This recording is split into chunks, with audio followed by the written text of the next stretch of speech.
Bismillahirrahmanirrahim. Assalamualaikum warahmatullahi wabarakatuh.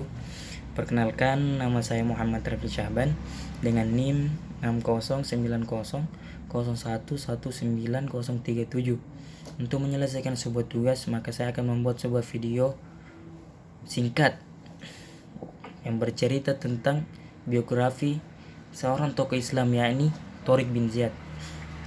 Adapun Tariq bin Ziyad memiliki nama asli yakni Tariq bin Ziyad bin Abdullah bin Walgo bin Walfajun bin Nibar Gausin bin Walhaz bin Yatufat bin Nafzaw. Ia adalah putra suku As-Sadaf, yakni penduduk asli dari Afrika Utara. Tariq lahir sekitar tahun 50 Hijriah. Asal-usul Tariq tidak diketahui secara pasti. Menurut sejarawan Syauqi Abu Khalil dan dikutip oleh Alwi Alatas, ada yang menyebutnya sebagai keturunan dari Bani Hamdan dari Persia atau dari Bani Laham, suku Laham. Ada juga yang menyebutkan Tariq berasal dari bangsa Vandals. Namun, banyak sejarawan yang menganggap dia keturunan dari bangsa Berber. Menurut Alwi Alatas, Tariq berasal dari keluarga muslim dan sejak kecil telah dididik secara Islam oleh ayahnya pada masa kekuasaan Uqbah bin Nafi di Ifriqiya. Ia ahli menunggang kuda, menggunakan senjata, dan ilmu bela diri. Setelah Rasulullah SAW wafat, Islam menyebar dalam spektrum yang luas. 3 benua lama, yaitu Asia, Afrika, dan Eropa, pernah merasakan rahmat keadilan dalam naungan pemerintahan Islam. Tak terkecuali Andalusia. Ini negeri di daratan Eropa yang pertama kali masuk dalam pelukan Islam di zaman pemerintahan kekhalifahan Bani Umayyah. Sebelumnya, sejak tahun 597 Masehi, Spanyol dikuasai bangsa Gotik, Jerman. Raja Roderick yang berkuasa saat itu. Ia berkuasa dengan zalim. Ia membagi masyarakat ke dalam 5 kelas sosial. Kelas pertama adalah keluarga raja, bangsawan, orang-orang kaya, tuan tanah, dan para penguasa wilayah. Kelas kedua diduduki pada pendeta. Kelas ketiga diisi para pegawai negeri seperti pengawal, penjaga istana, dan pegawai kantor pemerintahan. Mereka hidup pas-pasan dan diperalat penguasa sebagai alat memeras rakyat.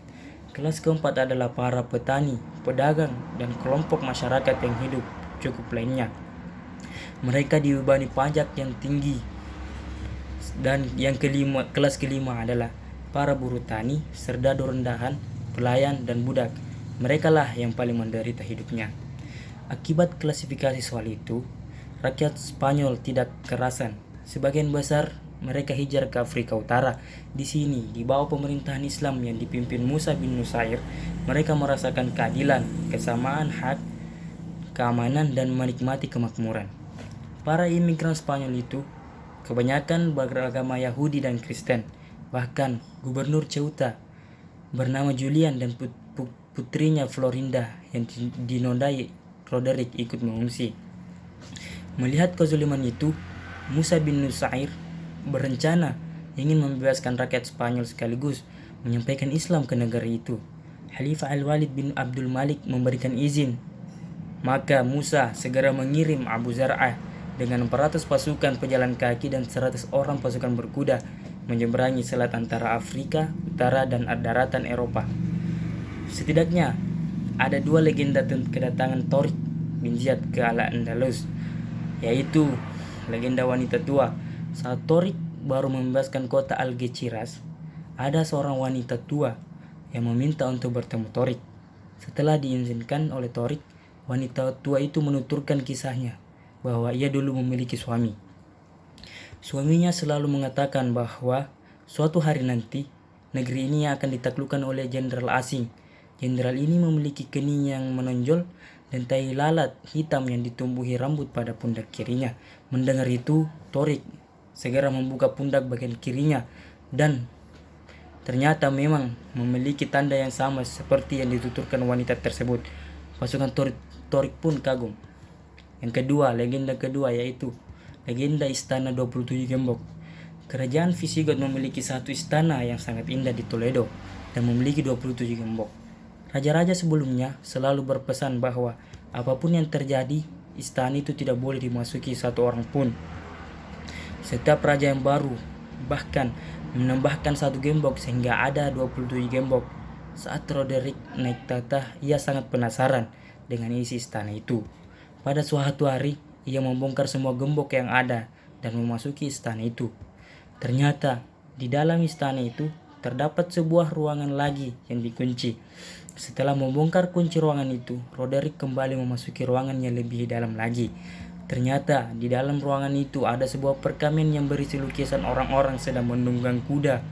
Mereka memakai baju yang kasar, penuh debu, memakai sorban di kepalanya, dan pedang mereka melengkung. Di sana juga terdapat sebuah tulisan, kapanpun ruangan pelindung ini dilanggar dan mantra yang terdapat pada guci ini dilanggar, orang-orang yang terlukis pada guci ini akan menyerbu Andalusia, menggulingkan singgasana rajanya, serta menduduki seluruh negeri. Roderick ketakutan setelah membaca itu dan meyakini bahwa bencana akan menimpa dirinya. Ramadan 91 Hijriah atau 2 April 710 Masehi, Abu Zar'ah meninggalkan Afrika Utara menggunakan 8 kapal di mana 4 buah adalah pemberian Gubernur Julian. Tanggal 25 Ramadan 91 Hijriah atau 23 April 710 Hijriah, di malam hari pasukan ini mendarat di sebuah pulau kecil dekat kota Tarife yang menjadi sasaran serangan pertama. Di petang harinya, pasukan ini berhasil menaklukkan beberapa kota di sepanjang pantai tanpa perlawanan yang berarti. Padahal jumlah pasukan Abu Zar'ah kalah banyak. Setelah penaklukan ini, Abu Zar'ah pulang. Keberhasilan ekspedisi Abu Zar'ah membangkitkan semangat Musa bin Nusair untuk menaklukkan seluruh Spanyol. Maka ia memerintahkan Torik bin Ziyad membawa pasukan untuk penaklukan yang kedua. Diketahui pada hari Senin 3 Mei 711 Masehi, Torik membawa 70.000 pasukannya menyeberang ke daratan Eropa dengan kapal. Sesampainya di pantai wilayah Spanyol, ia mengumpulkan pasukannya di sebuah bukit karang yang sekarang dikenal dengan nama Gibraltar. Dalam bahasa Arab disebut Jabal Torik, Bukit Torik. Torik bin Ziyad lalu berdiri di depan pasukannya. Ia memerintahkan pasukannya membakar semua armada kapal yang mereka miliki. Pasukannya kaget. Mereka bertanya, "Apa maksud Anda? Kalau kapal-kapal itu dibakar, bagaimana nanti kita bisa pulang?" Tanya lain dengan pedang terhunus. Dan kalimat tegas, Torik berkata, "Kita datang ke sini untuk kembali. Bukan untuk kembali. Kita hanya memiliki dua pilihan, yaitu menaklukkan negeri ini lalu tinggal di sini, atau kita semua binasa." Kini pasukannya paham. Mereka menyambut panggilan jihad panglima perang mereka itu dengan semangat berkobar.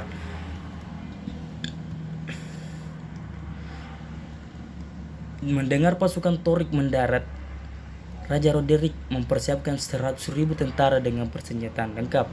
Ia memimpin langsung pasukannya itu. Musa bin Nusair mengirim bantuan kepada Torik hanya dengan 5.000 orang. Sehingga total pasukan Torik hanya 12.000 orang. Pada hari Ahad 28 Ramadan 92 Hijriah atau 19 Juli 711 Masehi, kedua pasukan bertemu dan bertempur di sekitar sungai Guadalate. Pertempuran itu dikenal dengan nama Pertempuran Zuzuna atau Pertempuran Guadalate. Julian dan beberapa orang anak buahnya menyusup ke kubu Roderick yang menyebarkan kabar bahwa pasukan muslimin datang bukan untuk menjajah, tetapi hanya untuk menghentikan kezaliman Roderick. Jika Roderick terbunuh, peperangan akan dihentikan. Usaha Julian berhasil. Sebagian pasukan Roderick menarik diri dan meninggalkan medan pertempuran. Akibatnya, barisan tentara Roderick kacau. Torik memanfaatkan situasi itu dan berhasil membunuh Roderick dengan tangannya sendiri. Mayat Roderick tenggelam lalu hanyut di bawah arus sungai Barbate. Terbunuhnya Roderick mematahkan semangat pasukan Spanyol.